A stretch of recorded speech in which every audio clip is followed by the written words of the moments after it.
Finally website भी बन गई, कंटेंट भी अच्छा डल गया, कीवर्ड्स भी अच्छे तरीके से एम्बेड हो गए हैं। अब मेरे को कोई टेंशन नहीं है, बस देरी है तो विजिटर्स की। विजिटर्स आ जाएंगे तो यार थोड़ी सी मोटिवेशन भी आ जाएगी और काम भी अच्छे से होगा। आखिर ये हो क्या रहा है? 3 महीने हो गए और 3 महीने से कोई रिजल्ट ही नहीं शो हो रहा। इतना ज़्यादा मेहनत कर रहा हूँ मैं, अपने कंटेंट को अच्छा कर रहा हूँ, दिन ब दिन इम्प्रूव करने की कोशिश कर रहा हूँ, मगर एक तो मेरे पास बजट भी नहीं है जिससे मैं अपने कंटेंट को प्रमोट कर सकूँ। पता नहीं गलती हो कहाँ रही है, मुझे समझ नहीं आ रहा। मुझे लग रहा है मुझे बंद कर देना चाहिए। अभी ये जो आपने कहानी देखी ना, ये कहानी सेम मेरी भी है और उन ऐसे कई लोगों की है जो पहली बार डिजिटल मार्केटिंग या कंटेंट मार्केटिंग फील्ड में कदम रखते हैं। क्योंकि जब पहली बार मैंने किसी वेबसाइट पर काम किया था, भाई मेरी तो रैंकिंग ही नहीं आ रही थी और मेरे तो कोई कीवर्ड्स भी रैंक नहीं कर रहे थे। लेकिन धीरे धीरे जैसे मैं एसईओ के डेप्थ में जाता गया, तब मुझे पता चला यार मैंने जब स्टार्ट किया था तो मैं कितना बड़ा बेवकूफ था, मेरे को बेसिक नॉलेज ही क्लियर नहीं थी। और मैं जानता हूँ यूट्यूब पे कई सारी ऐसी वीडियोस पड़ी है जो आपको एसईओ के बारे में बताती है, लेकिन आप लोग सच बताइए उनमें से कितनी वीडियो आपको अच्छे से समझ आती है। इसलिए अगर आप भी कंटेंट डालते डालते परेशान हो गए हो और आपको on page of page SEO के बारे में नहीं पता, तो आज इस वीडियो में आपकी सारी प्रॉब्लम्स का हल मिल जाएगा।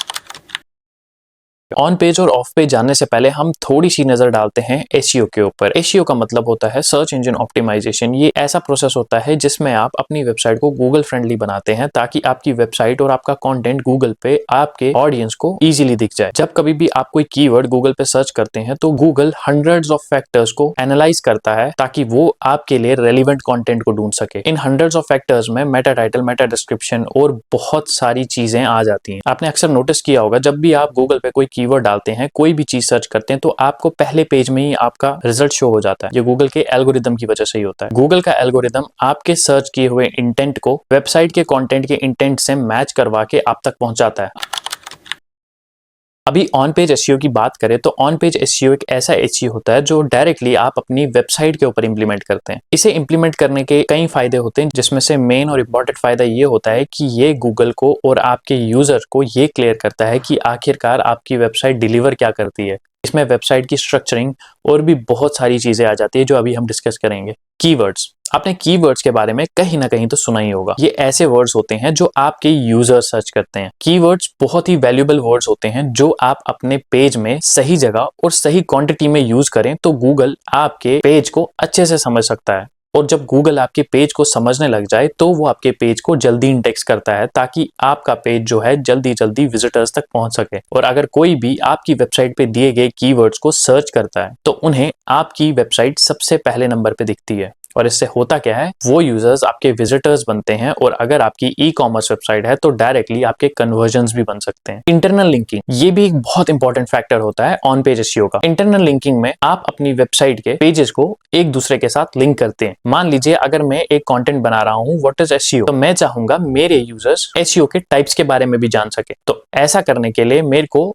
इन दोनों पेजेस को एक दूसरे के साथ लिंक करना पड़ेगा। इससे होता क्या है, एक लिंक जूस क्रिएट होता है। मान लीजिए मेरी वेबसाइट पे एक यूजर एसईओ सर्च करके आया तो वो मेरे एक पेज से दूसरे पेज पे जाएगा एसईओ के टाइप्स को जानने के लिए। और इससे होगा क्या, मेरी वेबसाइट की एंगेजमेंट बढ़ेगी और जैसे जैसे एंगेजमेंट बढ़ेगी मेरी वेबसाइट नेचुरली रैंक करने भी लग जाएगी। कंटेंट क्वालिटी, आपने अक्सर सुना होगा एसईओ में कंटेंट को किंग कहा जाता है। दरअसल कंटेंट फाउंडेशन होता है एसईओ में, और जितना ज्यादा वैल्यूएबल, रेलिवेंट और एंगेजिंग आपका कंटेंट होगा उतना ज्यादा गूगल आपके कंटेंट को प्रमोट करेगा। आप खुद ही एक एग्जांपल लीजिए, अगर मुझे कोई सवाल सर्च करना है और वो भी इन डेप्थ, और मुझे एक ऐसी वेबसाइट दिखती है जहां पे उस सवाल का जवाब तो है ही बल्कि उसके रेलिवेंट सवालों का जवाब भी मुझे मिल रहा है, तो क्या मैं उस वेबसाइट पे ज्यादा देर तक अपना एंगेजमेंट नहीं दूंगा? जरूर दूंगा, क्योंकि मेरे को अपने टाइम की वैल्यू है और मैं अपने टाइम को बर्बाद नहीं करना चाहता अलग अलग वेबसाइट पे जाके सर्च करने से। अच्छा, मैं एक ही वेबसाइट को चूज करना पसंद करूंगा। Last but not least, page speed और मोबाइल फ्रेंडलीनेस। गूगल उन वेबसाइट को बहुत ज्यादा रिवॉर्ड करता है जिनकी लोडिंग स्पीड बहुत फास्ट होती है और वो मोबाइल फ्रेंडली हो, क्योंकि अक्सर यूजर अपने स्मार्टफोन से बहुत सारी क्वेरीज को सर्च करते हैं और जब आपकी वेबसाइट मोबाइल के लिए ही ऑप्टिमाइज नहीं होगी तो उनका यूजर एक्सपीरियंस खराब हो जाएगा। और आप खुद ही एक एग्जांपल लीजिए, अगर आप एक वेबसाइट पे जा रहे हैं और वो वेबसाइट खुल ही नहीं रही है और काफी टाइम लग रहा है तो आप कितनी देर तक वहां रुकेंगे?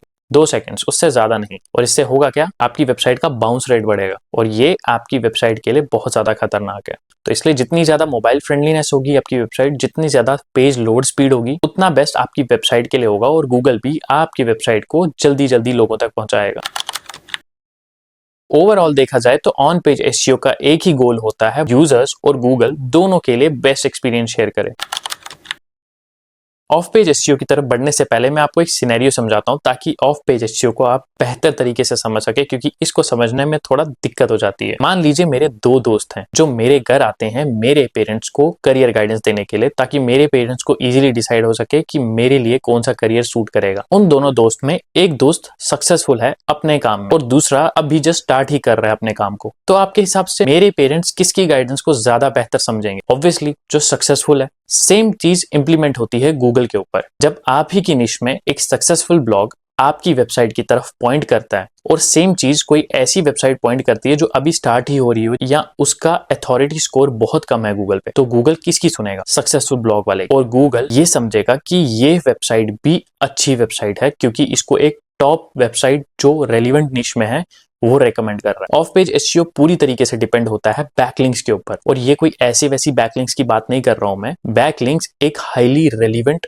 और हाईली सक्सेसफुल ब्लॉग निश, जिस निश में आपको अपना बिजनेस या ब्लॉग वेबसाइट खोलनी है। सपोज करो अगर मुझे रियल एस्टेट की एक वेबसाइट खोलनी है तो मैं अपनी निश में किसी सक्सेसफुल वेबसाइट ओनर को कांटेक्ट करूंगा और उससे बैकलिंक्स की रिक्वेस्ट करूंगा। ये रिक्वेस्ट में मैं उसके लिए शायद गेस्ट पोस्ट भी लिख सकता हूँ या इसमें कभी कभी पेड सिनेरियोस भी क्रिएट हो जाते हैं। थोड़ा ऑफ पेज के बारे में डिटेल में जान लेते हैं। ऑफ पेज एसईओ में भी आपको ऑन पेज एसईओ जैसे ही कुछ फैक्टर्स देखने को मिलते हैं, जिसमें से पहला फैक्टर हमने ऑलरेडी डिस्कस कर लिया, जिसको हम लिंक बिल्डिंग कहते हैं, यानी बैकलिंक्स। इसमें आप गेस्ट पोस्टिंग की मदद से या किसी अन्य इन्फ्लुएंसर या जो एक्टिवली ब्लॉगिंग कर रहा है और उस निश में टॉप पे बैठा है, आप उनसे रिलेशनशिप बना सकते हैं और वो आपका कंटेंट अपनी वेबसाइट में पोस्ट करते हैं और उसके बदले आपको एक हाई क्वालिटी लिंक देते हैं। लेकिन आपको भी उनके लिए एक ऐसा कंटेंट लिखना पड़ता है जो उनकी वेबसाइट की वैल्यू को भी बढ़ाए। अब मान लीजिए अगर आपका कोई रिलेशन नहीं है या कोई भी आपका कंटेंट लेने से मना करता है या आपके पास अभी बजट की कमी है, तो क्या आप ऑफ पेज एसईओ नहीं कर पाएंगे? आप गेस्ट पोस्टिंग के अलावा भी ऑफ पेज एसईओ कर पाएंगे, जिसमें हम ब्रांड मेंशंस को भी इंपॉर्टेंस देते हैं। अगर कोई रेप्यूटेबल वेबसाइट या कोई भी ऐसी ब्लॉग निश जो हाई अथॉरिटेटिव है और वो आपके ब्रांड का नाम अपनी वेबसाइट में मेंशन करता है, या कोई भी ऐसा ब्रांड जो आपके ब्रांड को एक ऑनलाइन रिव्यू देता है, तो गूगल इन ऑनलाइन रिव्यूज को भी अथॉरिटेटिवनेस में मेजर करता है और कंसीडर करता है आपकी वेबसाइट को एक relevant website. Next important factor है सोशल एंगेजमेंट। गूगल आपके पोस्ट पे आने वाले लाइक, शेयर्स, कमेंट या कितने लोग उसे अच्छे से पढ़ रहे हैं, ये चीज भी नोटिस करता है और अपने एल्गोरिदम में कंसीडर करता है और लोगों को आपके पोस्ट दिखाता है अगर वहां पे ज्यादा एंगेजमेंट हुई है तो। ऑनलाइन रेपुटेशन भी इसका एक मेजर फैक्टर होता है, जिसमें कुछ लोग किसी ट्रस्टवर्दी ब्लॉग्स, क्रेडिबल फोरम्स में आपके ब्रांड के बारे में डिस्कस कर रहे हो, इसको भी गूगल अच्छा मैसेज समझता है आपके वेबसाइट के लिए। अब ऑनलाइन फोरम्स क्या होते हैं? ये एक ऐसे ऑनलाइन प्लेटफॉर्म्स होते हैं जहां पे इंडस्ट्री स्पेसिफिक या निश रिलेटेड लोग अपनी नॉलेज शेयर करते हैं, अपने एक्सपीरियंसेस शेयर करते हैं, और अगर ऐसे प्लेटफॉर्म्स पे आपके ब्रांड का मेंशन होता है तो गूगल इसे एक प्लस पॉइंट समझता है और आपकी वेबसाइट को और ज्यादा क्रेडिबल बनाता है। अब कौन से ऐसे फोरम्स हो गए जैसे रेडिट हो गया, कोरा हो गया, लोग अपने एक्सपीरियंस शेयर करते हैं। अब जब हमें ऑन पेज और ऑफ पेज एसईओ के बारे में पता चल चुका है तो अब हम देखते हैं आप कैसे अपनी वेबसाइट को दोनों का यूज करके गूगल की रैंकिंग्स में लाए। जहां ऑन पेज एसईओ आपकी वेबसाइट को अपीलिंग बनाता है गूगल के लिए, वहीं ऑफ पेज एसईओ आपकी वेबसाइट को क्रेडिबल बनाता है। अपनी वेबसाइट को मोबाइल फ्रेंडली बनाना होगा, पेज लोड की स्पीड बढ़ानी होगी, Meta tags, Meta description, title tags को इंप्रूव करना पड़ेगा। उसके बाद जाना है आपको अपने ऑफ पेज के ऊपर। कोशिश करें अगर आप कंटेंट रेगुलरली नहीं डाल सकते तो कंटेंट को इंटरवल में डालना स्टार्ट करें, और जब भी डालें तो क्वालिटी कंटेंट डालें, ना कि जल्दी जल्दी में कुछ भी लिख के डाल दें। याद रखें जितना ज्यादा इंफॉर्मेटिव कंटेंट होगा उतना ज्यादा लोग इससे रिलेट करेंगे और लोग इसको शेयर करेंगे और आपके बैकलिंक्स मिलने के चांसेस आपके ज्यादा बढ़ जाएंगे। तो होप करता हूं आपको इस वीडियो से सफिशिएंट नॉलेज मिल चुकी होगी ऑन पेज और ऑफ पेज एसईओ के बारे में, और मैंने पूरी कोशिश की आपको आसानी से समझाने की। मेरे दोस्तों, आपको अपने फ्यूचर ब्रांड के लिए ऑल द बेस्ट, और इसी तरीके से आप अपना सपोर्ट दिखाइए। मैं आपसे वादा करता हूं आपको विदाउट इन्वेस्टमेंट क्वालिटी नॉलेज दूंगा। धन्यवाद।